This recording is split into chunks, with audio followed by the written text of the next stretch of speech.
We are in a race. The race is against time. We have to build cities. We need them, but we have to make them in a different way. We need a wave of innovation, not only for our way of life, but also for the planet. The consequences would be enormous if we lose this battle.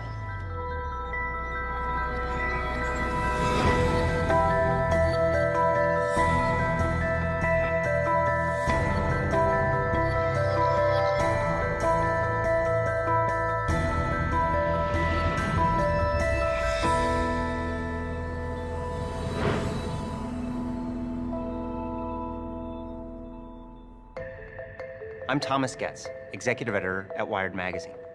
At Wired, we look at the innovators and innovations that are changing our world. In the next hour, we'll see 3 stories from acclaimed filmmakers about the future of energy.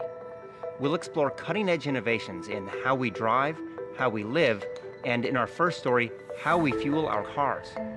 They are all ideas that promise to shape the path to the world of 2050.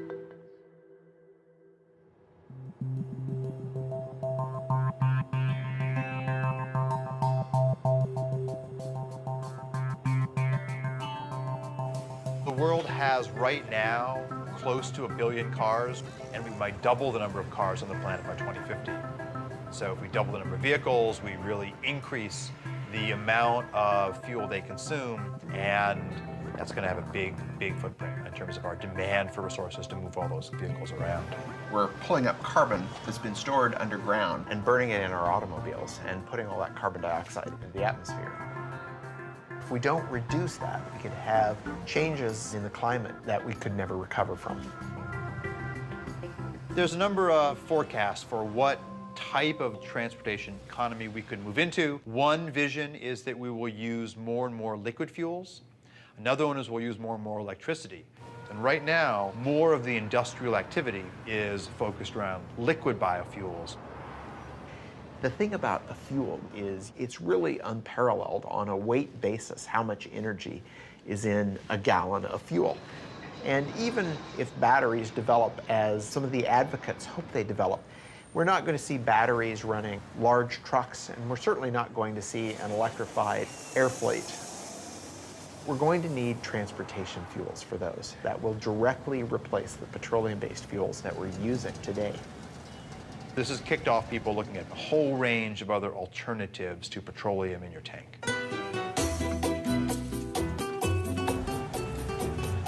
Commercial production of ethanol as fuel started in Brazil in 1975. When we started the ethanol program, nobody talked about reducing emissions. This was not an issue at that time. First, and most important, we didn't have money to buy oil anymore after the first oil shock. We were importers of oil. And today, more than 50% of all cars use ethanol instead of gasoline. Brazil made a very conscious choice to try to find a way to reduce their fossil fuel dependence, and they didn't have to look very far because Brazil's climate is ideal for growing sugarcane. When you have sugarcane plantation, you have only 2 things to make, sugar and ethanol. My family has been in sugarcane business since 1955. And about 30 years ago, I thought there is opportunity to make more ethanol. And now we are producing 120,000 cubic meters of ethanol. Brazil today has very close to 400 sugar mills. The overall sales is $30 billion US dollars, and this number is increasing. If you look at how they make ethanol and how efficient the process is, it's really a model for all of us. They grind the plant up, extract the sugar from the cane. The sugar goes into these large fermentation tanks, which combines sugars together with yeast that naturally produces ethanol. They use the rest of the plant to generate heat to distill the ethanol and turn it into fuel. They also use that heat to generate electricity renewably, not putting excess carbon dioxide in the atmosphere. Brazil has gotten to a point today where they're using about 40% less petroleum than they would be otherwise. But Brazil cannot supply the whole world with ethanol because they would have to cut very strongly into food production and into critical natural areas like the Amazon to make that happen. And this really boils down to the fact that there's only so much arable land, and growing fuel for our gas tanks is yet another demand on that landscape. We cannot kid ourselves in thinking that we found a general solution for the world problems. I think we will have to face the world in this way today. We have no oil in very large quantities anymore. We have no coal transformed in a clean way. In the meantime, we have to do the best we can. And the best at the moment is that we can do biofuels. Sugarcane to ethanol is an incredibly efficient process. You get out about 7 times the energy you put into growing the sugarcane. In the US, when we produce ethanol from corn, for every unit of input of energy, we get about the same amount of energy out. So we're really not gaining anything. We need a better process. We don't have to take what nature's given us. We can actually engineer plants and yeast to be more efficient, and that's the basis for a lot of the work that we're doing now. What we need to look at, though, is which of the pathways that come out of this are not only good financially, but those that are also good in sustainability. And this equation is really wide open right now. We are in a race to develop fuels. The race isn't with other countries, the race is against time.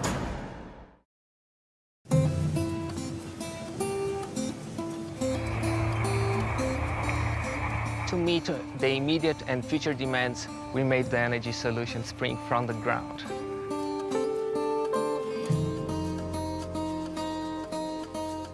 Brazil is the most efficient ethanol-producing country in the world. Sugarcane alcohol from Brazil can reduce the total carbon footprint by up to 70% compared with the gasoline.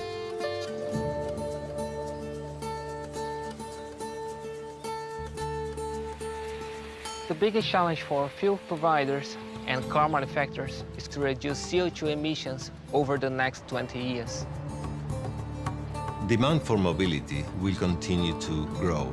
We believe that biofuels are very important because they help in an immediate way. All forms of fuel are going to be needed. Hydrocarbons, natural gas, biofuels, all of them are going to be part of the energy mix for the future of transportation.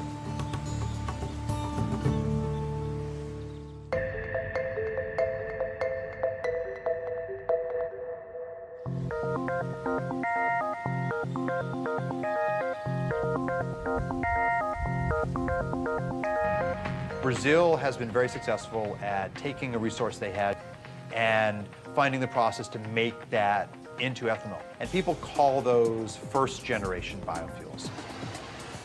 We have lots of lab work around the world that are looking at the second generation. And that's generally turning cellulosic material from, for example, weeds into biofuels. And the United States is very much at the forefront of the innovation part of the equation.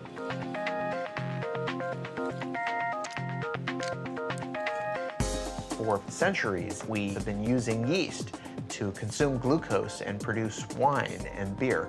We're trying to do something very similar, only we're engineering the yeast to consume that glucose and turn it into a fuel or a drug or chemical. We call this synthetic biology. And when I started in this area, many of my colleagues said, "Oh, Jay, this is great work, but where's the application? What are you going to do with these tools? Who cares?" Malaria is an enormous problem. In any one year, 1 million or so people die of the disease, and most of them are children under the age of 5. So we thought this was a great opportunity to engineer yeast to produce an anti-malarial drug called artemisinin.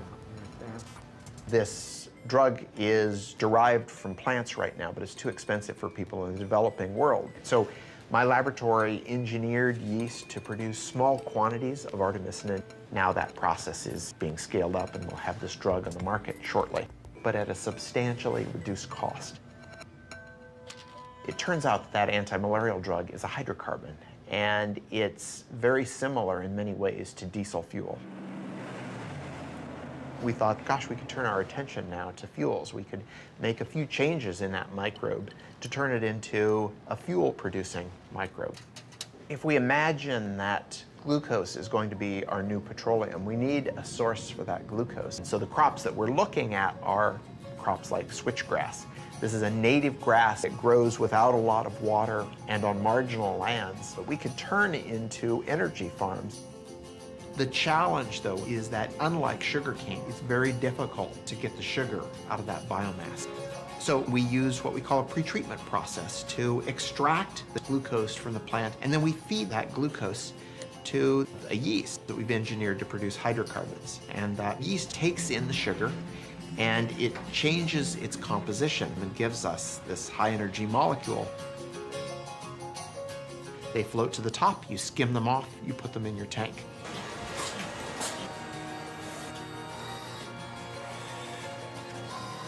But it takes a lot of work to get from that small test tube all the way up into the million-gallon tank. So we have to give it time, but I think that some of the discoveries that are happening might be applied by the end of the decade.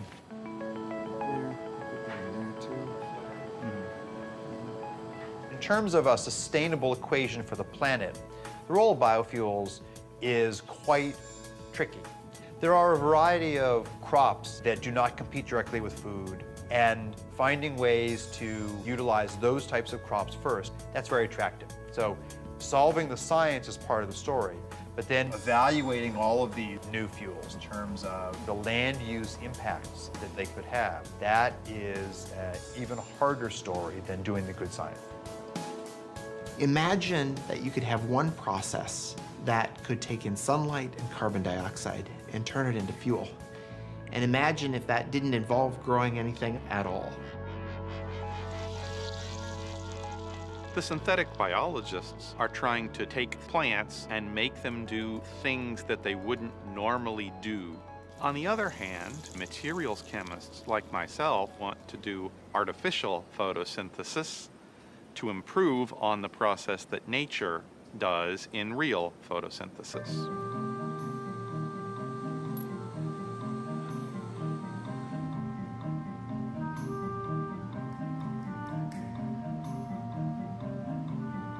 We should follow the blueprint of plants converting sunlight into fuel, but take the approach that it could be much simpler.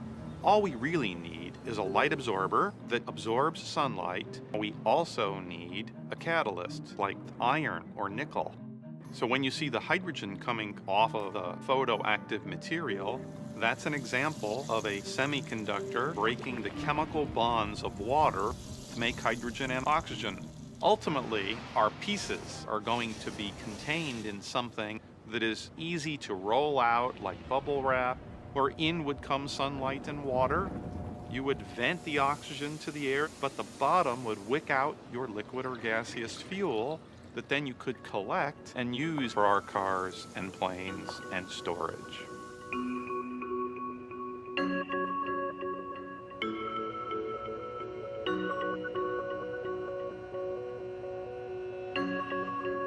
Our goal is within 2 years to have the first artificial photosynthesis solar fuels generator that we can hold in our hands, and then get to scale beyond that time.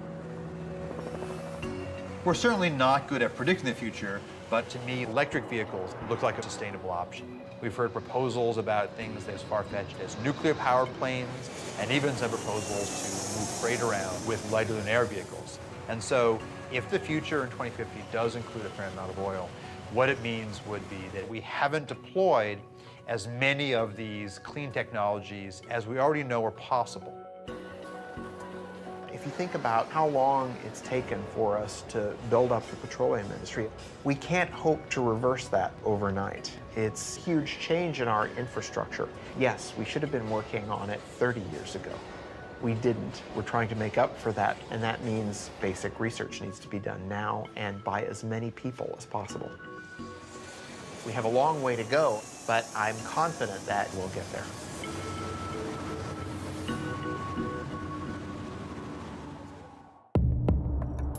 In the future, 3D maps are going to help people get places more efficiently.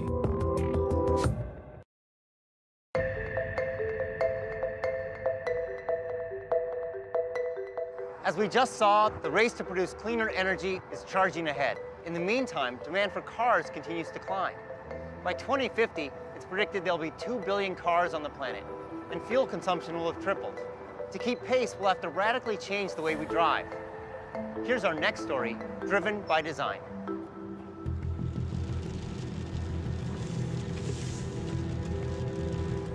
The automobile came around. In many ways, it was the future. We thought of it as one of the more positive changes that had happened to society. Suddenly, our ability to get a job changed. We can live farther away with bigger plots of land, with better quality of living. It all looked quite good. But there are limitations to swearing by the car. If it gets congested, your quality of life drops immediately. To spend so long in the car, it's very inefficient use of fuel consumption.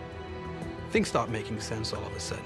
It doesn't bring you closer to where you want to get. It actually sometimes brings you farther. The average American spends nearly 300 hours a year in their car, 38 of them stuck in traffic. Annually, congestion consumes over $1 billion in gasoline in the United States alone. The inefficiency caused by traffic, both financial and personal, is enormous. Dirk Sheehan and Carmen White's story is not that unusual today. Dirk works an hour and a half away in Warrenville, Illinois. Generally, he wouldn't leave work until 6 or 6:30, and I would say usual time for him to get home is around 8. Well done. Usually when I wake up, I'm the only one up. Sometimes the kids wake up with my routine. More often than not, I don't see them in the morning. I think about my commute when I wake up. I check the traffic report, see if there's any delays. The worst case scenario, it takes me 2 hours to get to work. We are already so limited in the amount of time he can spend with the kids. And our expenses are crazy high. We are spending $400 a month on gas. It takes away from our food budget, and we never paid for gas like that before, ever. There's technology that would allow me to spend less time in the car, spend less money on gas, and spend more time at home. I'd be all for that. The cost of traffic is people's time, it's fuel wasted, it's an emotional toll, it's a frustration. Utilizing the roads more intelligently is a much more efficient approach to the inability to have supply keep up with traffic demand. If you took a satellite picture of the highway, you can see that there's actually a lot of open space. And if we had the technology for cars to drive more closely but safely, then you could increase the utilization of the road network. What this means is that to be more efficient, to use less fuel, we need to see the road differently. We need cars that can navigate through the urban landscape in a radically different way.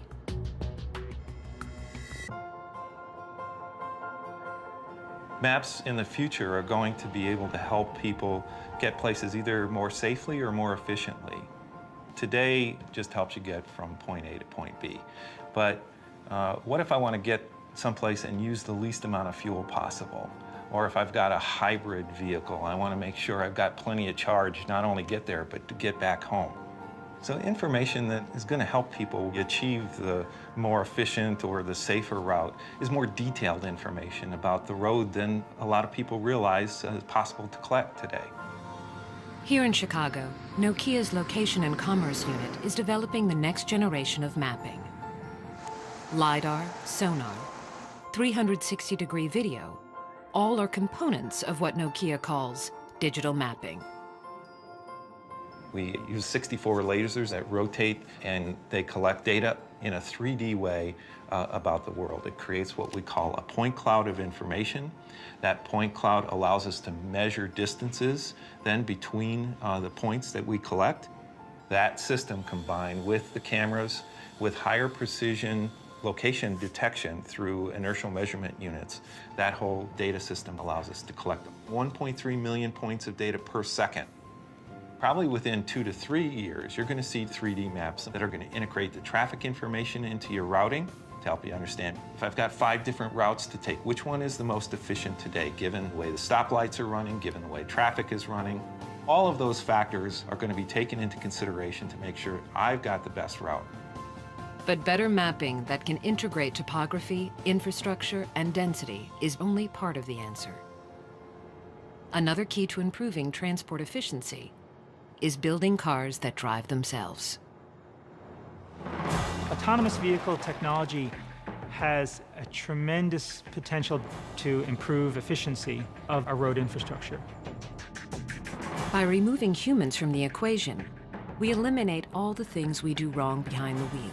Speeding, changing lanes too often, merging haphazardly. And by marrying autonomous vehicles with sophisticated 3D maps, we can make driving safer and more energy efficient. That next generation vehicle is being built right now by the Swedish trucking company, Scania. The solution, as you see it, is that the vehicles can utilize intelligent maps, three-dimensional maps with traffic information. The vehicles will be intelligent and communicate with each other. They will talk to each other, they will talk to the infrastructure. And we will see completely autonomous driven vehicles.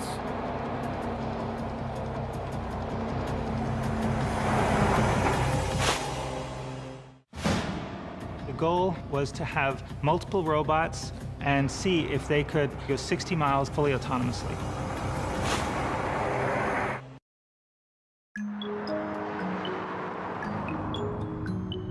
My name's Helen Taylor. My husband John and I, we're very passionate about fuel economy. Yeah, it's great to break world records, but that's not the be-all and end-all now. It's more important to educate people. Together we're showing drivers around the world simple techniques to improve their fuel efficiency. We run these education programs, get people on the road with us, and we finally tweak their driving techniques. Things like just checking your tyre pressures before you even get into your car. For every 1 PSI your tyres are underinflated, you're wasting 3% of your fuel efficiency. And the difference between 65 and 75 miles per hour, there's a saving of 23%. When you talk to the general public, they're very surprised that an energy company like Shell is trying to educate people how to save money, how to reduce CO2 emissions. And here we have Shell sending us around the world to do that. You always hope when you're on this planet that you can make a real difference in people's lives. When you get emails from people saying, I've saved this amount of money this year, now I can put food on the table, then you know you are really making a difference.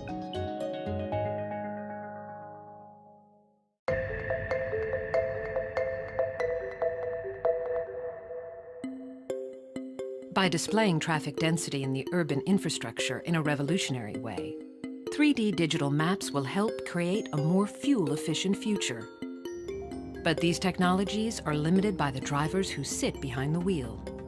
Some believe that for cars and trucks to be truly energy efficient, they will need to drive themselves. The technology is coming into play through sensors and capabilities for cars to drive autonomously. In 2007, the United States Department of Defense held a competition to see if a completely autonomous, self-driving vehicle was possible. DARPA stands for the Defense Advanced Research Projects Agency.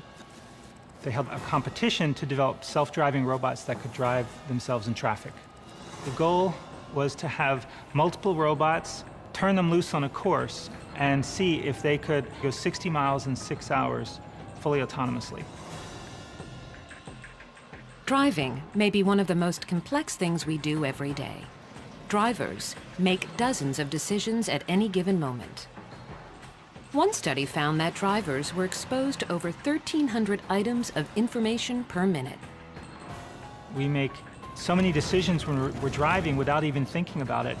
So in creating our vehicle, a great component of the enterprise was developing software to handle lots of sensors, feeding lots of data, and generating a bunch of potential paths that the vehicle might follow. And even though the robot doesn't have the ability to predict the future, by using this fast random path generation, the robot could anticipate a potential accident and choose a path to avoid it, because it's always thinking about what things could the car do next. No one expects millions of cars driving themselves anytime soon. But there is a place where self-navigating technologies are being optimized to create the vehicle of the future. We are on the Scania test track outside Stockholm, where we have basically, it looks like a highway, but it's a separate test track where we conduct our own experiments. Scania, the Swedish trucking company, has recently begun testing its next generation of long-haul truck. Utilizing radar, sonar, and intelligent mapping, they've been able to drastically reduce fuel consumption. We have this example with platooning, where we make use of the reduction in air resistance or air drag that you get from driving close to each other with heavy-duty vehicles. And in order to control this, you need to know where the other vehicles are, where their position, their velocity, their actions in the near future. And to be very close to the vehicle ahead of you requires that you have very accurate control. If you look at robotics broadly, there's a wonderful set of research on people looking at schooling of fish and trying to develop the ability for robots to work together like that. So there are wonderful examples from nature of how cooperation can lead to more efficient resource utilization. You can see it when people are competing in Tour de France. They platoon to reduce air drag. They are not bicycling behind each other that close because it's fun or because they are racing. It is because they are reducing air drag, sitting behind the man who is leading. A truck traveling 55 miles per hour expends half its energy just to move the air around it. At 65 miles per hour, that number jumps to almost 2/3. Even if platooning can reduce the energy used by 10%, the savings would be substantial. If a vehicle in front of another vehicle wants to brake, it immediately sends out the brake message to the other vehicles. So they actually brake at the same time. The way we do this is we have an automated system. So now, for instance, if I take my feet off the acceleration pedal and turn the system on, the velocity is automatically governed by getting information from the vehicle ahead through its wireless system. We want these vehicles to maintain a short relative distance. So through this system, we can reduce the fuel consumption by utilizing the air drag reduction by 10%. And 10% would mean you will be able to save approximately 8,000 euros per single heavy-duty vehicle per year.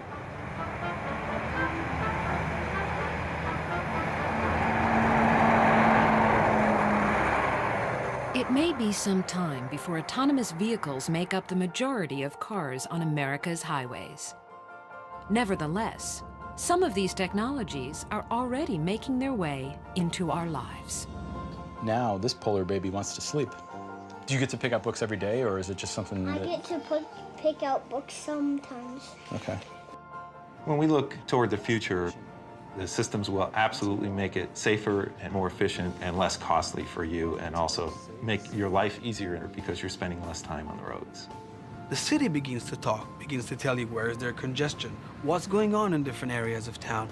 Suddenly, the car becomes a part of a much bigger ecosystem.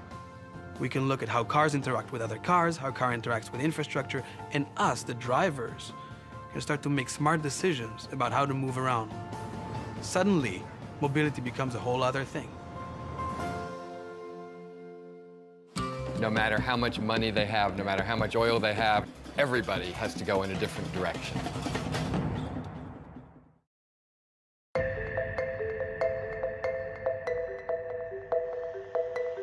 We've seen that changing the way we drive can improve transportation efficiencies. But what if we change the way we build and live in our cities? That's the subject of our next story, Searching for Utopia. We'll travel to the United Arab Emirates and discover a city rising out of the desert. Let's take a look. From the beginning, we've dreamed of utopia, a place where we could live in harmony with each other and in balance with nature. Many have imagined it, tried to design it, but the dream always slipped away.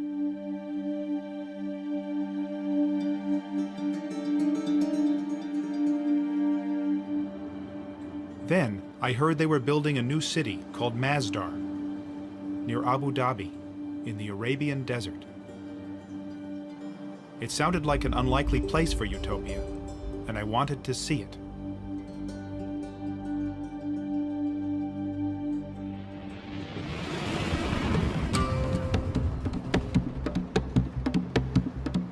The last half century has been a pretty bad time for the making of cities, mostly. The natural tendency has been to accommodate to the automobile more than anything else. Try walking around Abu Dhabi. It's impossible. You have to take a car everywhere. Dubai, the same thing.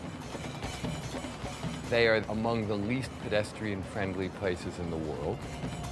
They are not green by any other measure either. And these are not easy things to fix. Masdar is still under construction, and it doesn't look like much from the highway. But they claim it's going to redefine the way cities are designed, built, and powered.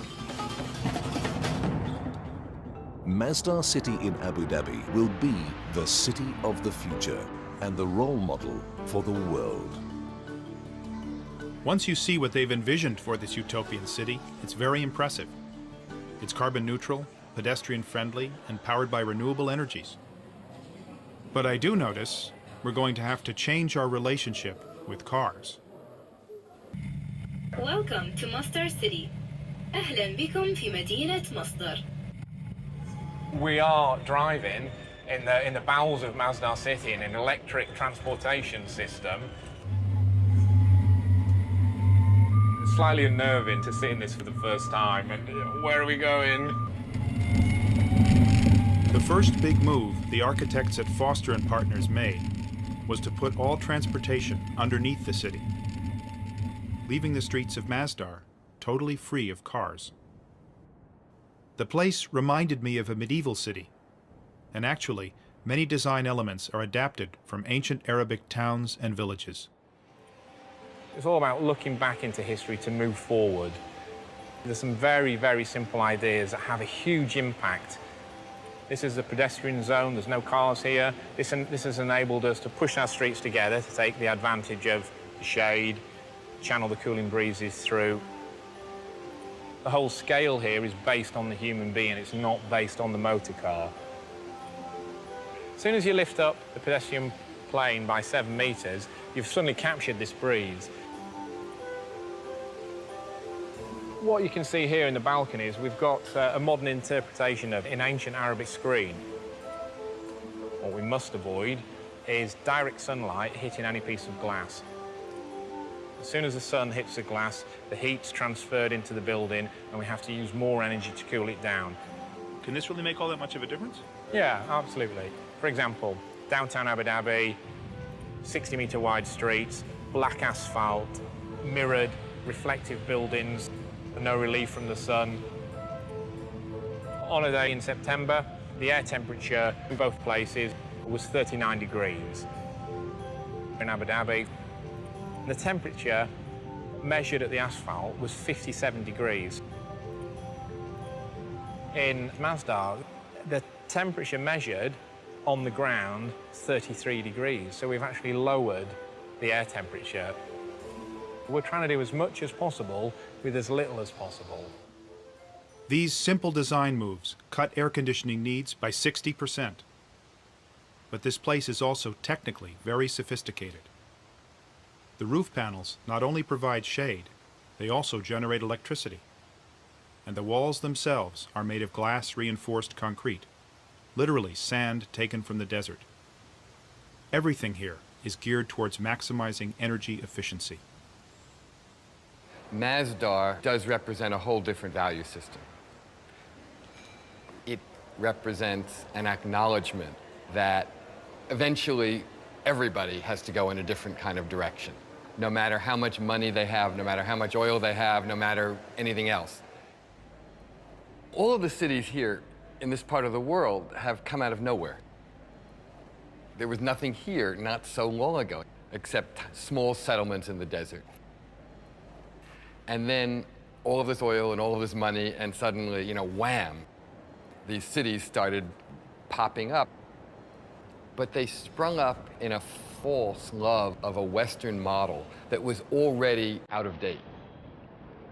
The model of the late 20th century automobile-based, energy-hogging city.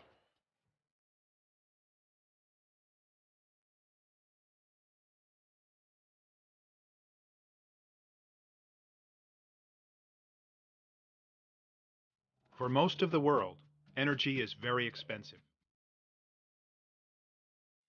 But the United Arab Emirates is sitting on 10% of the world's oil. And energy is cheap. So cheap, you can run a ski slope in a shopping mall and build the world's tallest skyscraper. But even here, cheap energy won't last forever, and the people behind Masdar are determined to find alternatives.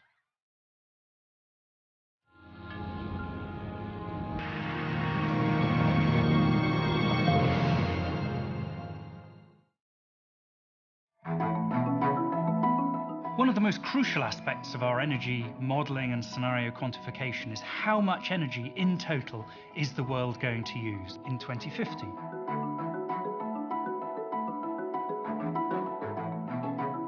The Scenarios team is a bunch of people with rich imagination, I would say. We have political scientists, economists, geopolitical experts.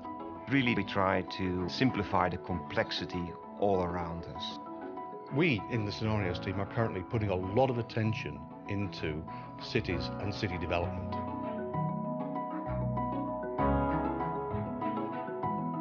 A lot of mega cities are going to be built in the coming decades. We're talking about the equivalent of a new city of 1 million people every week.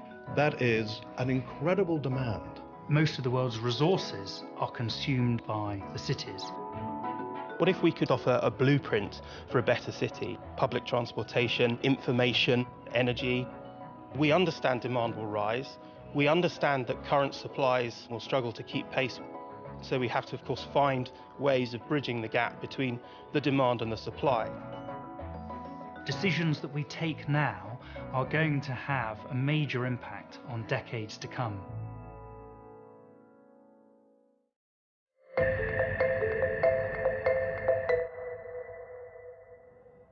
There's enough oil under these sands to last 150 years.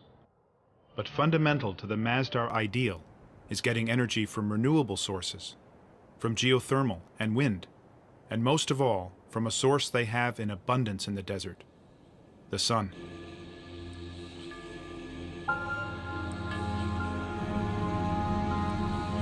This field of solar panels makes more than enough electricity to run Masdar, and the excess power is sent to the Abu Dhabi grid.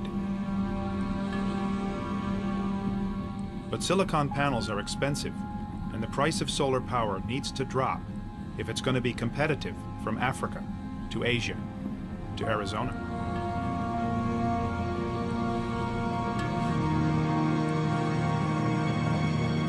In the future, Masdar hopes to get energy from this prototype called the Solar Beam Down.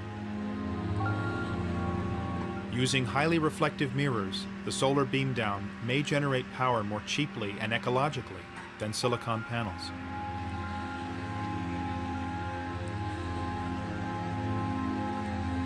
The mirrors bounce the sun's rays up to the tower and then down to a point.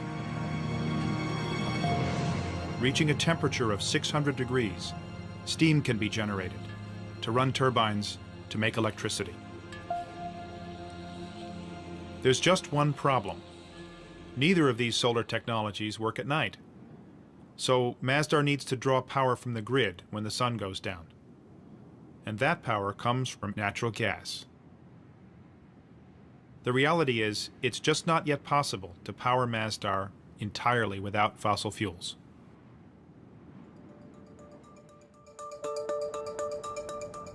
The great challenge with Masdar will be, how do you make it a place that will not be just this ideal city that no other place could actually aspire to because it doesn't seem real? What Masdar has to be is a laboratory that develops things that then can be applied in existing cities all around the world, because that's where it will pay off. There's no payoff if it's just about itself. The payoff is how can everything it's trying to do matter in the rest of the world. Right now, there's only a store, 2 restaurants, a bank, and a few hundred students living here. It's too early to tell if Masdar will work as a city when it's finished. But much has been achieved. They are carbon neutral and largely powered by renewable energies. Solutions here won't work everywhere, though. Many cities are in cold climates, and cooling is not their energy problem. They need to let sunlight in, not keep it out.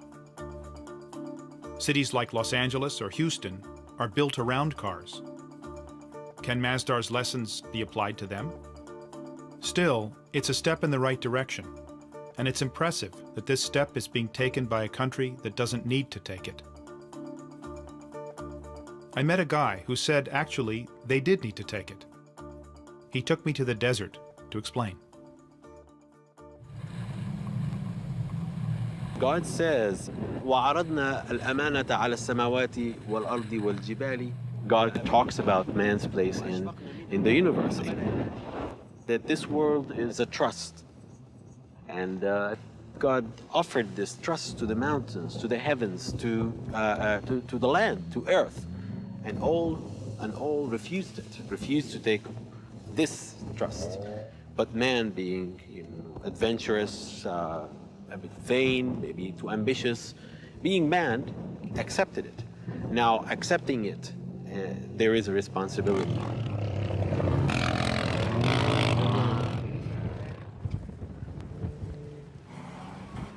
Taking responsibility isn't always easy. Utopia may be unattainable, but we must reach for it. And Masdar does give us a clue to what cities will be like in the future. They may not look quite like Masdar, but they will be shaped by the same concerns, by energy, where it comes from, and how it's used. The way we've been building cities lately is unsustainable. We can't go on building them that way. But to say that we can't build cities the way we have been building them doesn't mean we can't build cities in the future. In fact, we have to build cities. Cities are the essential statement of human civilization. So we will continue to make them. But we have to make them in a different way.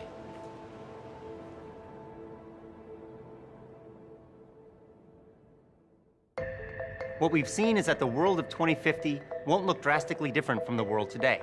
But the challenges of a growing population and increased energy use demand real solutions.